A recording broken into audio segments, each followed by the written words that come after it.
മലയാളികളായ എല്ലാവരും അഭിമാനത്തോടെ നോക്കിക്കണ്ട നിമിഷമായിരുന്നു ഇന്നലെ ഡൽഹിയിൽ രാജ്ഭവനിൽ നടന്നത്.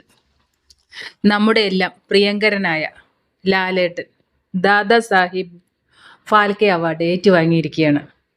സത്യം പറഞ്ഞാൽ അത് ലൈവിൽ തന്നെ ഞാൻ കണ്ടു. കാരണം എനിക്കത് പിന്നീട് കാണാനുള്ള ക്ഷമയുണ്ടായിരുന്നില്ല. അതുകൊണ്ട് അത് ടെലികാസ്റ്റ് ചെയ്തിട്ടുണ്ടായിരുന്നു ലൈവായിട്ട്. അപ്പോൾ ലൈവായിട്ട് തന്നെ കാണണം എന്നൊരു ആഗ്രഹം ഉള്ളതുകൊണ്ട് ഞാൻ കണ്ടു. ആ ഒരു മൂമെന്റ് അത് പറഞ്ഞറിയിക്കാൻ പറ്റില്ല. സത്യം പറഞ്ഞ കയ്യില് മുടികളൊക്കെ എണീറ്റ് നിൽക്കുകയായിരുന്നു. രോമാഞ്ചം വന്ന നിമിഷമായിരുന്നു. കാരണം നമ്മുടെ എല്ലാം പ്രിയങ്കരനായ ലാലേട്ടൻ അവാർഡ് വാങ്ങാൻ പോകുമ്പോൾ അവിടെ എല്ലാവരും എണീറ്റ് നിന്ന് കൈയടിക്കുകയാണ്. സത്യം പറഞ്ഞാൽ അത് നമ്മുടെ മലയാള സിനിമയ്ക്കും നമ്മുടെ കേരളത്തിനും കിട്ടിയ ഒരു വലിയ അംഗീകാരം തന്നെയാണ്. കാരണം പല രാജ്യത്തിൽ പെട്ട് ഇന്ത്യയിൽ തന്നെ പല സ്ഥലങ്ങളിലുള്ളൊരു നമ്മുടെ മലയാളത്തെക്കുറിച്ച് അറിയാനും ഇങ്ങനൊരു മലയാളം ഇൻഡസ്ട്രിയിൽ ഇങ്ങനെ ഒരു നടനുണ്ട് എന്നറിയാനും ഒക്കെ ഒരുപാട് സഹായിച്ച ഒരു മൂമെന്റ് തന്നെയായിരുന്നു അത്. അത് മാത്രമല്ല, ലാലേട്ട നിങ്ങൾ വീണ്ടും വീണ്ടും ഒരു സംഭവമാണെന്ന് തെളിയിച്ചുകൊണ്ടിരിക്കുകയാണ്. ഇംഗ്ലീഷ് ന്യൂസിലൊക്കെ പറയുന്നത് കേട്ടു മോഹൻലാൽ ഓർ ലാലേട്ടൻ എന്ന്. കാരണം ലാലേട്ടൻ ഒരു പേരായിട്ടാണ് അവർ വിചാരിച്ചു വെച്ചിരിക്കുന്നത്. നമ്മളെല്ലാം സ്നേഹത്തോട് വിളിക്കുന്ന ആ ഒരു ഏട്ടൻ, അത് അവർ വിചാരിച്ചത് അതൊരു പേരാണെന്ന്. അതുകൊണ്ടാണല്ലോ മോഹൻലാൽ ഓർ ലാലേട്ടൻ എന്ന് പറഞ്ഞത്. ചെറിയ കുട്ടികൾക്കടക്കം മോഹൻലാൽ ലാലേട്ടനാണ്. അതെ, തീർച്ചയായും എല്ലാവരുടെയും ആ മോനെ എന്നുള്ള ഒരു വിളി മതിയല്ലോ, അതിലെല്ലാവരും ഇങ്ങനെ അലിഞ്ഞു പോവും. അദ്ദേഹത്തിൻ്റെ ഓരോ സിനിമകൾ എടുത്തു നോക്കിയാലും അത് ഒരുപാട് നമ്മുടെ ഹൃദയങ്ങളിൽ തറച്ചു കയറിയ സിനിമകളാണ് എല്ലാം. എടുത്തു പറയാം, എല്ലാം അങ്ങനെ ഇന്നതെന്നില്ല. പിന്നെ അതുപോലെ പറയുകയാണെങ്കിൽ അദ്ദേഹം പാട്ട് പാടിയിട്ടുണ്ട്, പ്ലേ ബാക്ക് സിംഗറാണ്. അതുപോലെ സിനിമ ഡയറക്റ്റ് ചെയ്തിട്ടുണ്ട്, നിർമ്മിച്ചിട്ടുണ്ട്, എല്ലാം ചെയ്തിട്ടുണ്ട്. അങ്ങനെയുള്ളൊരു വ്യക്തിക്കാണല്ലോ ഈ പരമോന്നത ബഹുമതി ലഭിക്കുള്ളൂ. സിനിമയിലുള്ള അഭിനയം മാത്രമല്ല, സിനിമയ്ക്ക് വേണ്ടി ഇന്നലെ പറഞ്ഞല്ലോ, എൻ്റെ ജീവശ്വാസം തന്നെ സിനിമയാണ് എന്നാണ് പറഞ്ഞത്. സത്യമാണ്. ഒരിക്കൽ എന്താണ് മോഹൻലാലിൻ്റെ അമ്മയായിട്ടൊരു ഇൻ്റർവ്യൂ ഉണ്ടായിരുന്നു, നമ്മുടെ ലാലേട്ടൻ്റെ അമ്മയായിട്ട്. ഇപ്പോഴല്ല, കുറേ വർഷങ്ങൾക്ക് മുമ്പ്.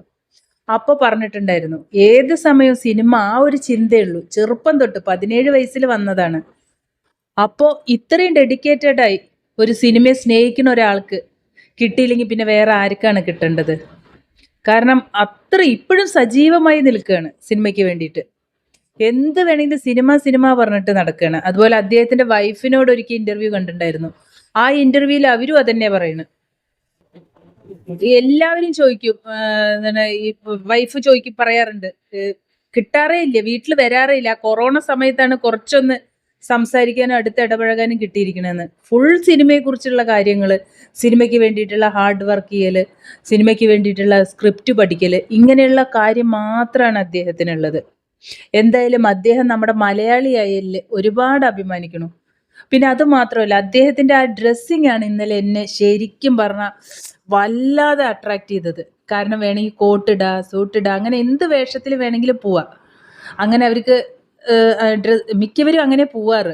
പക്ഷെ നമ്മുടെ ലാലേട്ടൻ അവിടെയും മലയാളിത്വം കാണിച്ചു എന്നുള്ളതാണ് ഒരു പ്രത്യേകത. കാരണം നല്ല കസവുള്ള മുണ്ടും ജുബ്ബി ഇട്ടിട്ട് എന്തൊരു ഐശ്വര്യമായിരുന്നു. നമ്മുടെ മലയാളത്തിൻ്റെ ആ ഒരു എന്താ പറയുക, ആ ഒരു ഭംഗി അവിടെ കൊണ്ടുവന്നു. കേരളത്തിൻ്റെ ഒരു ഭംഗിയാണ് ആ മുണ്ടിലും ജുബ്ബയിലും കാണാൻ പറ്റിയത്. അതവിടെ കൊണ്ടുവന്നു. അതാണ് പറയുന്നത്, അതാണ് നമ്മുടെ ലാലേട്ടൻ. കണ്ടില്ലേ, എല്ലാവിടെയും ഒരു ഡിഫറൻറ്റ് കൊണ്ടുവരും, എല്ലാവിടെയും ഒരു ചേഞ്ച് കൊണ്ടുവരും. പിന്നെ അതുപോലെ തന്നെ പറയുകയാണെങ്കിൽ ഒരുപാടുണ്ട്, എനിക്കൊന്നും പറയാൻ കിട്ടുന്നില്ല. ഭയങ്കര സന്തോഷമുള്ളൊരു നിമിഷമാണ്.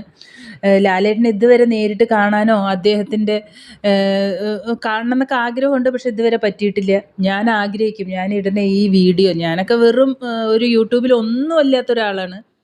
നമ്മുടെ ഒന്നും ലാലേട്ടൻ നോക്കാൻ തന്നെ പോണില്ല എന്നറിയാം. എന്നാലും നമുക്ക് ആഗ്രഹിക്കുന്നതിന് തെറ്റില്ലല്ലോ. ഞാൻ ആഗ്രഹിക്കാറുണ്ട്, ഈശ്വര ഇത് വല്ലതും കണ്ടിട്ട് ലാലേട്ടനോ നന്നായിട്ടുണ്ട് എന്ന് പറയുകയൊക്കെ ചെയ്ത ഭഗവാനെ, വേറൊന്നും വേണ്ട ലൈഫിൽ. പക്ഷെ അതൊന്നും നടക്കാൻ പോണില്ല എന്നറിയാം. എന്നാലും ആഗ്രഹിക്കാമല്ലോ, ആഗ്രഹിക്കുന്നതിന് കുഴപ്പമില്ലല്ലോ. അപ്പോൾ ഇന്നലത്തെ നിമിഷത്തെക്കുറിച്ചാണ് ഞാൻ പറയുന്നത്. എനിക്ക് ഒരുപാട് സന്തോഷമായി. നിങ്ങളെല്ലാവരും കണ്ടു കാണുമായിരിക്കും. അതിനുശേഷം ഞാൻ ലൈവിൽ അപ്പം തന്നെ കണ്ടു. എന്തായാലും ലാലേട്ട നിങ്ങളൊരു സംഭവം തന്നെയാണെന്ന് വീണ്ടും വീണ്ടും തെളിയിച്ചുകൊണ്ടിരിക്കുകയാണ്. ഭയങ്കര സന്തോഷം നേടിയ നിമിഷമാണ് ലാലേട്ടൻ്റെ ആ ഒരു സമയത്ത് ജനിക്കാൻ പറ്റിയതിൽ തന്നെ വലിയ സന്തോഷം. ഒരുപാട് സന്തോഷം ലാലേട്ടൻ. ഇനി ലാലേട്ടന് ഇനി ഉയരങ്ങളിൽ എത്തട്ടെ. ഇനി ഒരുപാട് അവാർഡുകൾ കിട്ടാൻ ദൈവം അനുഗ്രഹിക്കട്ടെ. ഒരുപാട് കുരുത്തമുള്ളൊരു മനുഷ്യനാണ്. കാരണം എനിക്ക് അന്ന് പറയണ്ടായിരുന്നു, ഈ ദാദാ സാഹിബ് ഫാൽക്കെ അവാർഡ് കിട്ടിയെന്ന് അറിഞ്ഞപ്പോൾ തന്നെ കേരളത്തിൽ വന്നു, അമ്മയെ കണ്ടു, അമ്മയുടെ അനുഗ്രഹം വാങ്ങിച്ചു എന്ന് പറയുന്നു. പിന്നെ ഇന്ന് ഇത് കിട്ടിയതിന് ശേഷം എന്താ അമ്മയെ കാണാൻ പോണു. അതാ പറയണ, അമ്മ എന്ന് പറഞ്ഞാൽ തന്നെ ദൈവമാണ്. അമ്മ എത്രയും സ്നേഹിക്കുന്ന ആൾക്ക് പിന്നെ കിട്ടാതിരിക്കുമല്ലേ. അപ്പോൾ എന്തായാലും ലാലേട്ട ഒരുപാട് നന്ദി. കൺഗ്രാറ്റ്സ് ലാലേട്ട.